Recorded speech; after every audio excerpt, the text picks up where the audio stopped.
की एक specific limit होती है या एक थ्रेशहोल्ड होता है। वो ये कहते हैं कि हम $500 से कम का ऑर्डर एक्सेप्ट नहीं करेंगे, या वो कहते हैं $1000 का अगर आप ऑर्डर करेंगे तो हम कहीं पे भी शिपिंग फ्री देंगे।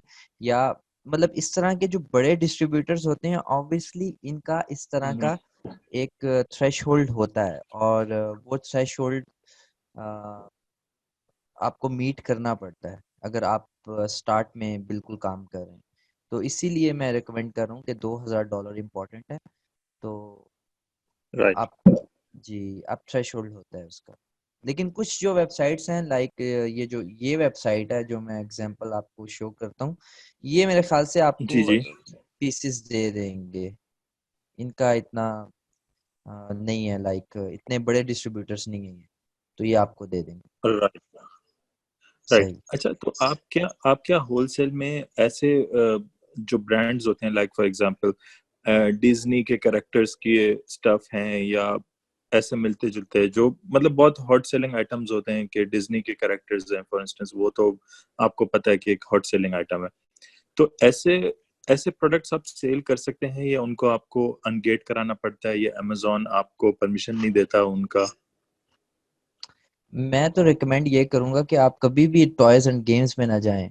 और क्योंकि टॉयज एंड गेम्स ऐसी कैटेगरी है जिसके लिए आपको बहुत पैसा चाहिए और बहुत एक्सपीरियंस चाहिए, और ये बहुत competitive कैटेगरी है। सब मेरी रिकमेंडेड कैटेगरीज की वीडियो है उसके अंदर, वीडियो बूट कैंप राइट। में आपने वो जी जी। देखनी है।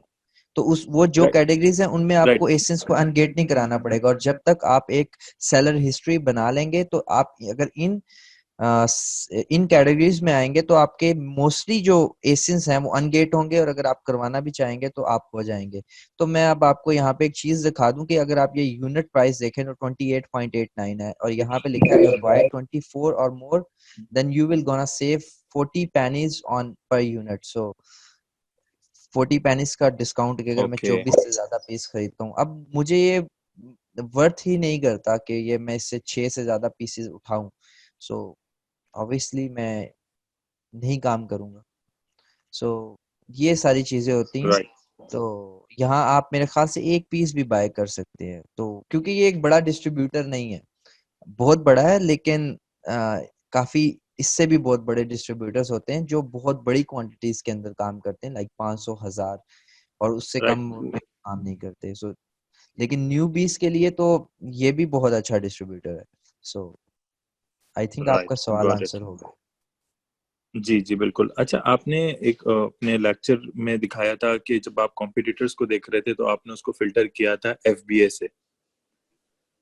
तो हम क्या जी हमेशा कॉम्पिटिटर चूज करते हुए एफबीए को ही फिल्टर करेंगे? हम एफबीएम वाले जो सेलर्स हैं उनको अपना कंपटीशन नहीं कंसिडर करेंगे? मैं उसकी एक रीजन आपको देता हूँ कि अगर आप एफबी और एफबीएम को देखेंगे तो ज्यादातर बाय बॉक्स जो होता है, बाय बॉक्स के ऊपर वीडियोस आएंगी अभी, बाय बॉक्स जो जी होता है जी। वो एफबीए के पास होता है। सो हम इसलिए उसको कंसिडर नहीं करते, और होलसेल एफबीए के अंदर हम अपने ऊपर लाइबिलिटी को कम रखते हैं, क्योंकि एफबीएम करना आ, बहुत हेक्टिक काम है। उसमें होता ही है आपको ऑर्डर आता है, ऑर्डर के बाद अगर आप अपने पास भी नहीं रखते तो अगर वेयर हाउस में भी है तो आप उसको बताएंगे, वो पिक करेगा, फिर पैक करेगा, फिर शिप करेगा, फिर आपको ट्रैकिंग नंबर देगा, फिर आप ट्रैकिंग नंबर डालेंगे, अक्सर वो मिलता नहीं है उसको आइटम, फिर आप वो करेंगे। तो आप होलसेल एफबीए में कहते हैं कि मैं वही आइटम सिर्फ बेचूंगा जो एफबीए हो सकते हैं और एफबीए में बिक सकते हैं। सो इसलिए मैं एफबीएम को बिल्कुल इग्नोर करता हूँ, और मैं देखता हूँ कि, और एफबीए जब मैं कर रहा हूँ तो मैं सबसे पहले ही लोवेस्ट को देख रहा होता हूँ कि मैं कीपा के अंदर देखता हूँ कि ये प्राइस हिस्ट्री है, मैं इसको बीट कर सकता हूँ। और जब मैं बीट कर सकता हूँ तो मैं फिर एफबीएम को नहीं देखता, क्योंकि बाय बॉक्स मेरे पास ही आना है, क्योंकि I am FBA seller. Right Amazon FBA को प्रायोरिटी देता है। राइट। अभी अभी इसी स्क्रीन पे आपने एक स्टॉक वाली बात की थी कि जी, अगर मैं ये आइटम लेता हूँ और इसके पास फॉर एग्जांपल मंथली 100 इस आइटम की सेल हो रही है, 100 यूनिट्स की, और ये मेरा कॉम्पिटिटर है जिसके पास 112 115 स्टॉक ऑलरेडी पड़ा है, तो मेरा नंबर तब आएगा जब ये बेच देगा सारा माल अपना। अगर वो बेचने से पहले खुद को रिस्टॉक करा देता है तो फिर? जी आप बिल्कुल ठीक कह रहे हैं। उसमें होता ये है कि डिपेंड करता है कि किसकी सोर्सिंग कितनी स्ट्रांग है।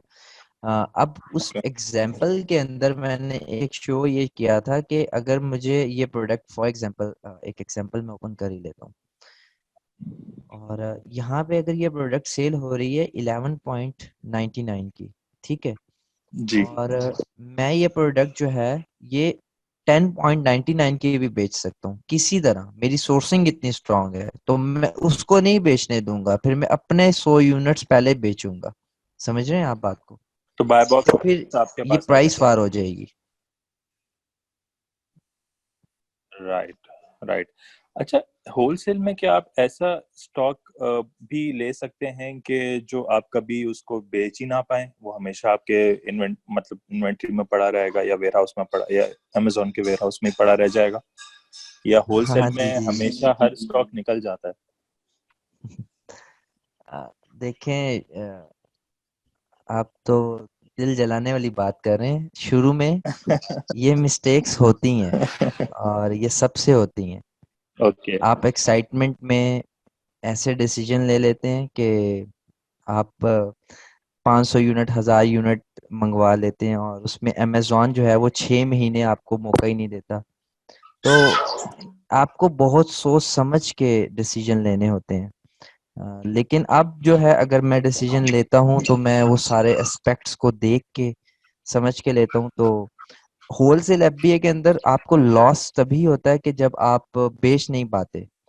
तो फिर आप ये जी करते हैं कि आप अपनी कॉस्ट या कॉस्ट से थोड़ा सा कम करके, मैं जिस चीज़ को प्रेफर करता हूँ, अगर मेरी कोई इन्वेंट्री अगर कहीं पे स्टक हो जाती है, और मुझे पता है कि जी अगर जी मैं यहाँ पे सिर्फ $100 या दो $200 का लॉस करके आगे बढ़ सकता हूँ, और कोई इन्वेंट्री बना के उससे $500-600 बना सकता हूँ, तो मैं कहता हूँ कि अगर या इसमें अमेज़न आ जाता है और अमेज़न मेरे साथ बाय बॉक्स नहीं शेयर करता, तो मैं वहाँ पे अपनी जी जी इन्वेंट्री को सेल करने की ज़्यादा जल्दी करता हूँ। फॉर एग्ज़ाम्पल, अगर हम इस एसिन की मिसाल दें, तो मैं कभी भी इसमें आके मी टू नहीं करूँगा कि यहाँ पे 78 थे उस टाइम पे जब हम वीडियो बना रहे थे, अभी 79% लोग हैं जो मी टू करके बैठे हैं, और जो बाय बॉक्स है वो अमेज़न के पास है। अब अगर आप यहाँ पे आए, अमेज़न इसमें वैसे आउट ऑफ स्टॉक जाता रहता है, लेकिन राइट नाउ अमेज़न किसी को भी जी जी। बाय बॉक्स नहीं देगा। और अगर हम यहाँ पे सेलर्स देखें तो अ, सिर्फ अमेज़न ही है जो 11.99 का बेच रहा है, उसके अलावा कोई भी नहीं बेच रहा। सो हम मैं कभी भी ऐसे आइटम के अंदर तो मी टू आके नहीं करूंगा, बेशक मुझे जितना भी सस्ता मिले, क्योंकि मुझे पता है अमेज़न का जब दिल चाहेगा वो मुझे अंडर कट कर लेगा, और मैं लॉस पे तो बेच नहीं सकता। सो ये चीजें होती हैं। राइट, तो जैसा आपने कहा कि स्टार्ट में सबसे मिस्टेक्स होती हैं, तो बस हम जो आपसे मिस्टेक्स भी उससे लर्न करेंगे, सीखेंगे, कोशिश करेंगे कि हम लोग वो मिस्टेक्स को रिपीट ना करें। और एक लास्ट क्वेश्चन बस, रिटर्न्स के बारे में आपने बात की थी, जो प्रोडक्ट रिटर्न्स की बात कर रहा हूँ, तो उसको क्या अमेज़न फिर खुद ही हैंडल करेगा, दोबारा से रीपैकिंग करके उसको दोबारा से किसी न्यू कस्टमर को भेजेगा, या वो उस प्रोडक्ट का आप क्या करते हैं फिर, अगर लेट्स से आपने भेजा किसी को, उसने ओपन भी कर लिया, उसको पसंद नहीं आया, और वो वापस उसको रिटर्न कर देता है? जी, इसमें ये होता है कि अमेज़न ये चीज़ चेक करता है कि जब अगर कस्टमर रिटर्न कर रहा है कि वो दोबारा फुलफिलमेंट के काबिल है या नहीं। अगर वो फुलफिल एबल जी हो है तो अमेज़न उस इन्वेंट्री को ले लेगा, और उसके बाद किसी भी दूसरे कस्टमर को रीसेल कर देगा। और अगर उसमें आप फॉर एग्जांपल, अगर आपका आइटम बिल्कुल ठीक था और कस्टमर ने जब रिटर्न किया तो वो डैमेज था, तो अमेज़न आपको चार्ज नहीं करेगा बल्कि कस्टमर को चार्ज करेगा, और आपको आइटम तो रिटर्न हो जाएगा, लेकिन वो आपको लेटर ऑन रिफंड कर देगा उस आइटम के लिए। ओके। और ओके, और फुलफिलमेंट के फुल क्या, जी, फुलफिलमेंट के काबिल है, इसका क्या मतलब है, मतलब समझ नहीं आया मुझे। हाँ जी, मतलब कि अगर वो प्रोडक्ट बिल्कुल ठीक है, लाइक अगर वो यूज नहीं है, कस्टमर के पास गई, कस्टमर को और अगर पसंद नहीं, कस्टमर ने रिटर्न यूज कर दे। की है, क्योंकि आई थिंक यूएस का लॉ अलाउ करता है कि आप यूज करके भी अगर आपको समझ नहीं आ रही तो आप उसको रिटर्न कर सकते हैं। जी जी जी। तो उस केस में आप क्या करते हैं फिर, जब कस्टमर ने 1-2 दिन जी यूज कर लिया, उसने कहा कि नहीं ये। जी, वो अमेज़न के पास आएगी और अमेज़न उसको चेक करेगा कि वो दोबारा फुलफिलेबल हो सकती है या नहीं। अगर नहीं हो सकेगी तो वो चेक करेगा कि फॉल्ट किसका है, ठीक है, कस्टमर का रिटर्न की टाइप क्या है। और अगर वो फुलफिल हो सकती हुई तो वो दोबारा आपके स्टॉक में आ जाएगी, वरना अमेज़न आपको बता देगा कि ये जो आप है ये ये अनफुलफिलेबल इन्वेंट्री है और आप इसको डिस्पोज कर दें। तो वो आपके पास एक ऑप्शन आ जाता है डिस्पोज का, तो आप अपना आइटम जो है वो डिस्पोज कर लेते हैं। तो उसमें भी दो ऑप्शंस होते हैं, या तो आप आइटम अमेज़न को पे करते हैं जिस तरह ऑर्डर होता है, उसमें वो एफबीए फी भी चार्ज करता है। वो दो ऑप्शंस देता है, वो या तो जी कहता है कि आप किसी भी एड्रेस के ऊपर मेरे से मंगवा लो या मैं अपने पास डिस्पोज कर देता हूँ। तो उनमें से आप कोई भी एक ऑप्शन जो है वो चूज कर लेते हैं। Right, thank you so much, thank you so much. No problem.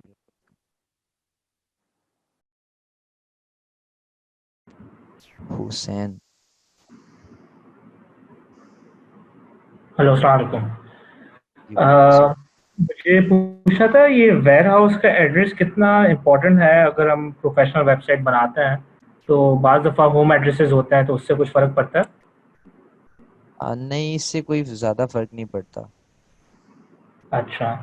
और दूसरा, ये एवरेज प्राइस क्या होनी चाहिए होलसेल के? क्योंकि किसी ने कहा कि $5 to $10 के अंदर आप फिर भी $1 बना लेते हैं, तो ये कितने हद तक सही है? मतलब क्या एवरेज होनी चाहिए अगर स्टार्ट करें बिगिनर्स के लिए? अच्छा, पहला जो सवाल है मैं उसको ज़रा एक्सप्लेन कर दूं। आप ये कह सकते हैं कि जो आपका होम एड्रेस है वो आपका ऑफिस एड्रेस है, और जिस एड्रेस पे आप प्रेप करवा रहे हैं या जहाँ आपका वेयर हाउस है वो आप बता सकते हैं कि ये मेरा वेयर हाउस है, डिलीवरी डिलीवरी एड्रेस ये है और आपने वहीं पे भेजनी है ताकि वो आपके घर ना डिलीवरी करें। सेकंड सवाल कि आपने देखें, प्रॉफिटेबल प्रोडक्ट्स तो सभी चाहते हैं, लेकिन $5 से कम या $10 से कम की प्रोडक्ट्स में काम करने का मज़ा नहीं है। बिकॉज अगर आप 10% भी कमा रहे हैं तो $10 के ऊपर आप $1 बनाएंगे, वो भी बहुत मुश्किल से। ठीक है, तो यही आपको प्रेफर करूंगा कि आपने $10 की प्रोडक्ट से अब $10 की प्राइस से अबव काम करना है। और उसके बाद आपकी जितनी हिम्मत हो कि आप $100 $200 जितनी भी प्रोडक्ट में काम कर सकते हैं, ज़्यादा भी ऊपर ना जाएं आप। और सेकंड, आप जो रिटर्न, आपने हमेशा देखना है कि अगर आपको 15 to 20% नहीं बच रहा तो फिर आपको काम करने का फायदा ही नहीं है, सिंपल। और ये ज्यादा इन्वेंट्री इन्वेंट्री रोटेट 2-2 हफ्ते में भी कर सकते हैं, क्योंकि बहुत से लोग बोलते हैं 1 महीने के अंदर आप 2 दफ़ा फ्लिप कर लें या 2 वीक्स का स्टॉक जमा करें इंस्टेड ऑफ 1 महीने के लिए। हाँ तो ये बिल्कुल कितना बिल्कुल बिल्कुल, आप 2 वीक्स की कर लें, क्योंकि देखिए आपके पास बजट कम है ना, आप नहीं चाहते कि आप एक ही बास्केट में सारे अंडे रख दें। आप मिसाल के तौर पे दो एक मंथ की इन्वेंट्री बाय कर लेते हैं और कोई एक कंपेटिटर आके अंडर कट कर लेता है आपको, और आप इससे ज्यादा लॉस में नहीं बेच सकते, तो आपने अगर 20 यानी 2 वीक्स की बाय की होती तो आपके 2 वीक्स के पैसे किसी डिफरेंट एसिन के अंदर होते, वो प्रॉफिटेबल होता। तो आपने शुरू के अंदर वन वन मंथ की इन्वेंट्री बाय नहीं करनी, आपने स्लो स्लो चलना है।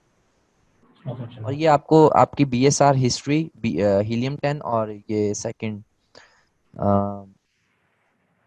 हीलियम 10 और सेकंड जो है कीपा बताता है। अच्छा।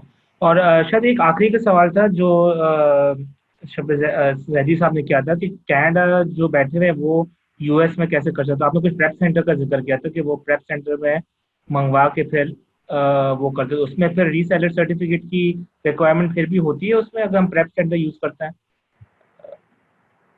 हाँ जी, प्रेप सेंटर्स तो आपको अपनी सिटी में बहुत ज़्यादा मिल जाएंगे।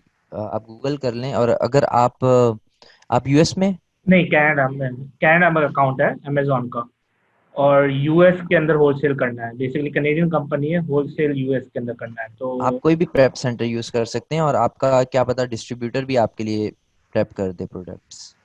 अच्छा, okay, thank you. Thank you so much.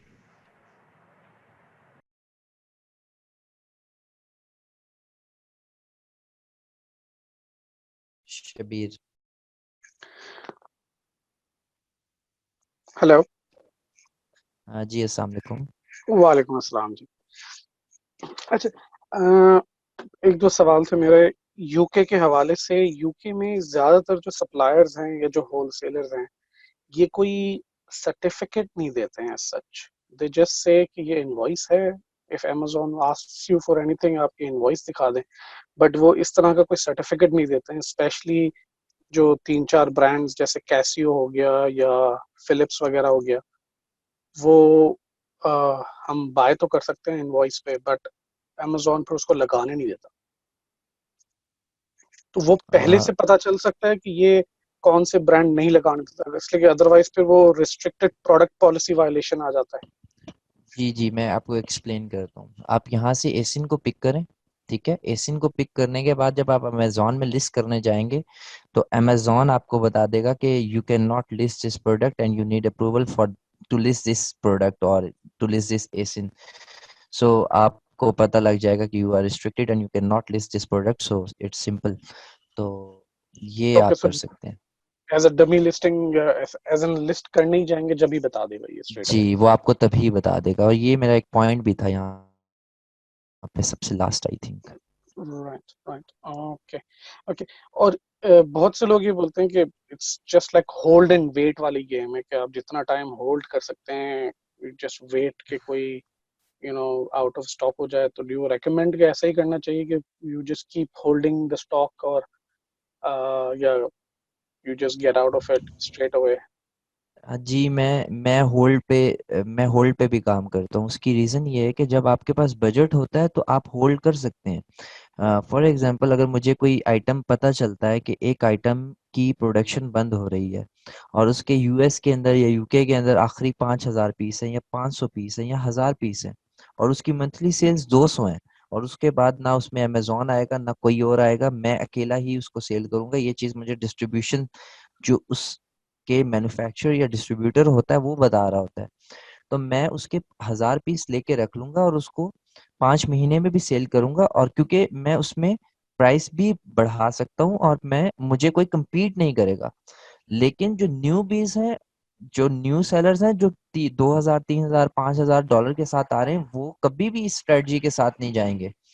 उनको हमेशा एक चीज ध्यान में रखनी है, वो जो प्रोडक्ट बाय कर रहे हैं वो 5 पीस बाय करें, 6 पीस बाय करें। ऐसे हजारों डिस्ट्रीब्यूटर्स हैं जो आपको आइटम्स दे देंगे।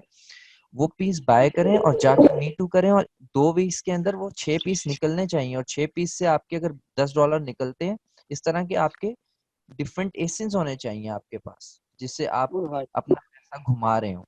आप समझ रहे हैं बात मेरी? Yup, yup, yup. जी। तो ये कॉन्सेप्ट है, हमने इसको जल्दी बेचना है, हमने होल्ड नहीं करना, बिल्कुल भी होल्ड नहीं होल्ड नहीं करना। करना। ओके। अच्छा, और हाँ, सनी भाई भी ये बोलते हैं कि हम पीएल के लिए अकाउंट अलग रखें और होलसेल के लिए अलग रखें। तो अगर होलसेल के लिए नया अकाउंट क्रिएट करते हैं, तो वो अकाउंट तो as an it's blank, there is nothing there.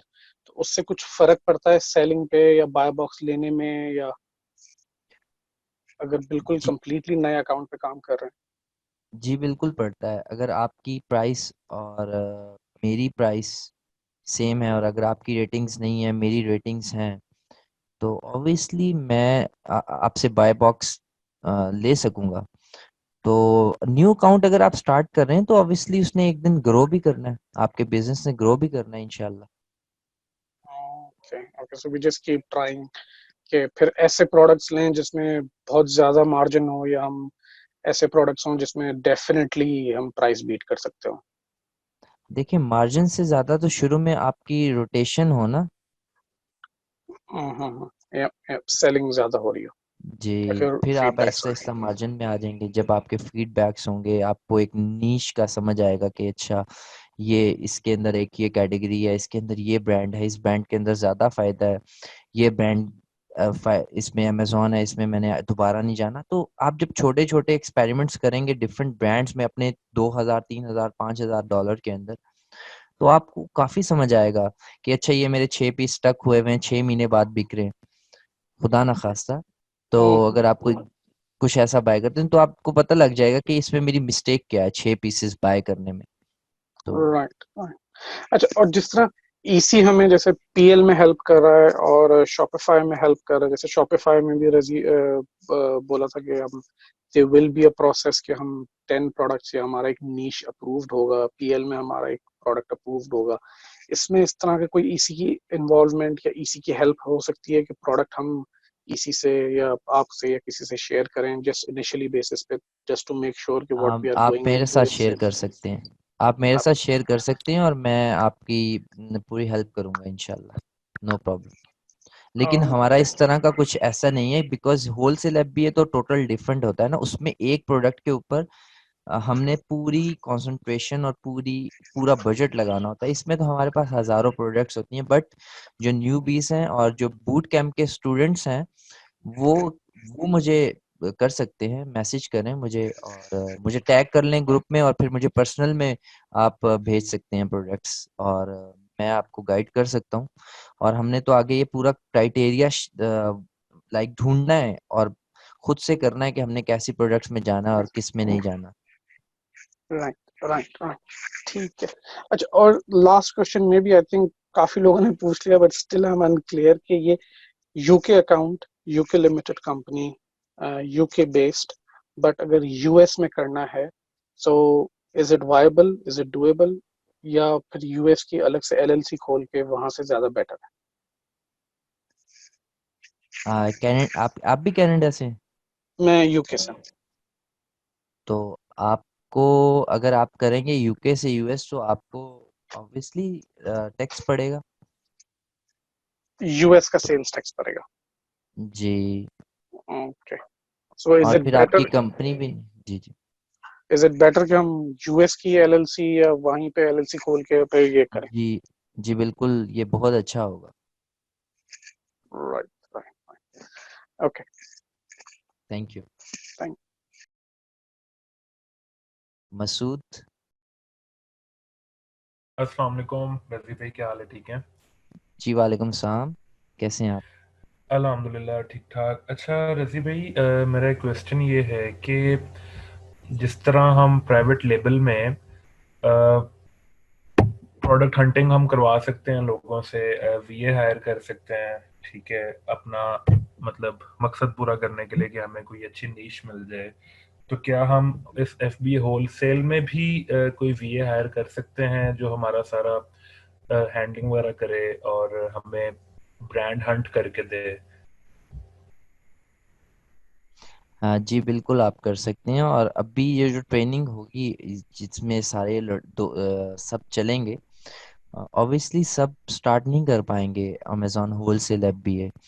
और हम्म, कुछ जो फ्री वीबीसी वाले स्टूडेंट्स हैं, वो भी ये वीडियोस देख रहे हैं और वो ज़्यादा लाइक वो ज़्यादा सीखते हैं, और वो तो हम्म, चाहते हैं कि वो कुछ पैसा बनाएं और लेटर ऑन वो अपने लिए कोई एसेट बनाएं। तो जो बूट कैम्प के स्टूडेंट्स हैं, अगर वो फोकस कर रहे हैं पीएल पे, और तो होगा ये कि अभी वीडियोस आ रही हैं, 1-2 महीने बाद आप इनकी आर्मी देखेंगे कि कुछ होलसेलर्स ढूंढ के ला रहे हैं, कुछ प्रोडक्ट्स ढूंढेंगे, कुछ स्कैन करेंगे, और कुछ आपके अकाउंट्स मैनेज करेंगे। और बिल्कुल हायरिंग हो सकती है, आप सही ठीक है कह रहे हैं। ठीक है। तो सेकेंडली अगर हम ये भी हायर करते हैं तो कोई क्राइटेरिया है कि इनकी फी कितनी होनी चाहिए, उनको पे कितना करना है हमने होलसेल के लिए, पीएल के लिए नहीं?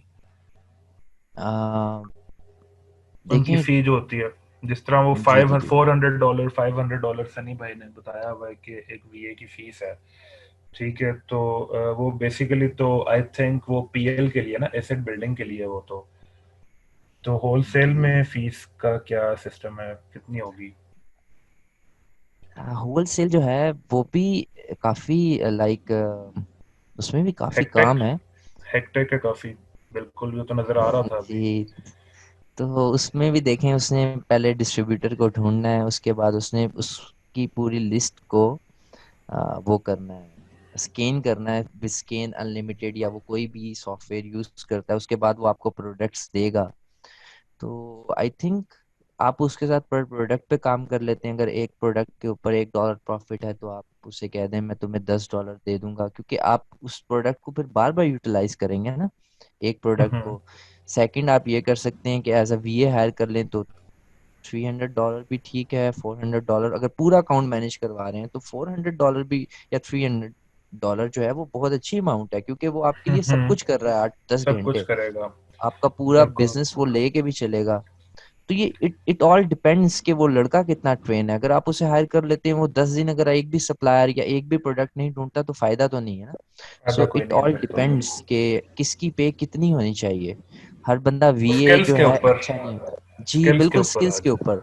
और जब आप इस ट्रेनिंग से गुजरेंगे तो आप अपने वीए की इंटरव्यू जो है वो बहुत अच्छा कर रहे होंगे, आप उससे वो चीजें पूछ रहे होंगे क्योंकि आप इस ट्रेनिंग से गुजर रहे हैं ना। तो बिल्कुल आपको बिल्कुल। अंदाजा हो जाएगा ये कितना जानता है चीजों को। तो आई थिंक ये एक ठीक है। And second and last question is this के जो आप अभी बता रहे थे कि जितना गुड़ डालेंगे हम उतना ही हमें मीठा फल आएगा, $2,000 हम कर सकते हैं या $3,000 हम इन्वेस्ट कर सकते हैं होलसेल में।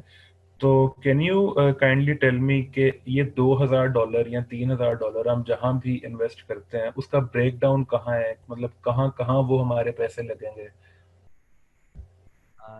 जी मैं एक्सप्लेन करता हूँ। पहला तो आपके जो पैसे लगेंगे वो अमेजोन का प्रोफेशनल अकाउंट $40 का। सेकंड, आप कोई भी सॉफ्टवेयर जो है वो बाय करेंगे, ऑब्वियसली आपको चाहिए होगी एक्सटेंशंस चाहिए होंगी और कुछ सॉफ्टवेयर चाहिए होंगे, $30 हैं आई थिंक उसके। उसके बाद आपको कुछ भी और नहीं चाहिए, आपको सिंपल अपने सप्लायर से कॉन्ट्रैक्ट करना है, कांटेक्ट करना है और फिर उसके बाद एग्रीमेंट्स करने हैं। That's it. और अच्छा, आपका जितना तो पैसा बाकी लगेगा उसके बाद वो इन्वेंट्री में लगेगा। वो प्रोडक्ट के ऊपर ही हमारा लगेगा एंड सारा वो फ्रेट के ऊपर एंड ऑल जी जी दैट, बिल्कुल। ये लगेगा सारा। Alright, thank you so much, thank you so much. अल्लाह हाफिज।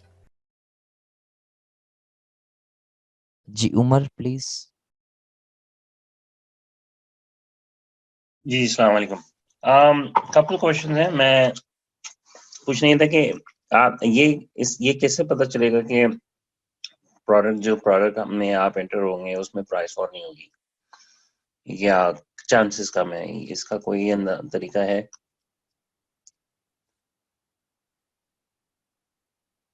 ये एक्चुअली अभी हम प्रोडक्ट हंटिंग वाली जो वीडियोस है उसके अंदर हमारा पूरा सेशन है इस पे, क्योंकि ये मैं आपको इस ठीक है, तरह कोई एक्सप्लेन नहीं मसला कर नहीं। पाऊंगा इंशाल्लाह, ठीक है, क्योंकि दैट्स इसके ऊपर फाइन। हमारे जी जी पूरी वीडियोस आएंगी ना। तो इसमें हम कंपटीशन देखते हैं, कीपा का ग्राफ देखते हैं, कितने एफबीए सेलर्स हैं, एफबीए सेलर्स के पास स्टॉक कितना है, मंथली सेल्स कितनी है, हम कितने भेजेंगे। अगर उसकी मंथली सेल्स 500 है, पहले ही 1000 एफबी हैं, हम 500 भेजेंगे या 100 पीस भेजेंगे तो कहाँ बिकेगा। तो बिल्कुल इस ठीक है। तरह हमने देखा है ना। ओके, और सेकंड सेकंड क्वेश्चन ये कि आपने इनिशियली बताया कि आप 2000, 3000, 4000 कुछ इस तरह की इनिशियल इन्वेस्टमेंट होती है। ये पर एसिन या पर प्रोडक्ट की है या उसको आप क्या इसका समझते हैं कि इसको डाइवर्स्ट करके 5, 10, 15 डिफरेंट चीजों में लगाने की ये एक रफ एस्टिमेट है? जी जी, आप इसको डाइवर्सिफाई करेंगे, आप डिफरेंट प्रोडक्ट्स और एसिन के अंदर इन्वेस्ट करेंगे। ठीक है, बहुत शुक्रिया। अस्सलाम वालेकुम। Thank you. फहद अकबर। जी अस्सलाम वालेकुम। जी वालेकुम सलाम। चौधरी जी भाई, मैंने एक तो ये वेबसाइट का क्वेश्चन था कि आपने कहा कि आपको प्रोफेशनल वेबसाइट भी चाहिए ना होलसेलिंग के लिए, कि कंपनी के साथ आप रजिस्ट्रेशन करते हो। जी बिल्कुल, आपको प्रोफेशनल वेबसाइट चाहिए, वो आप वर्डप्रेस से बना सकते हैं। वर्डप्रेस, अब ये क्या है वर्डप्रेस?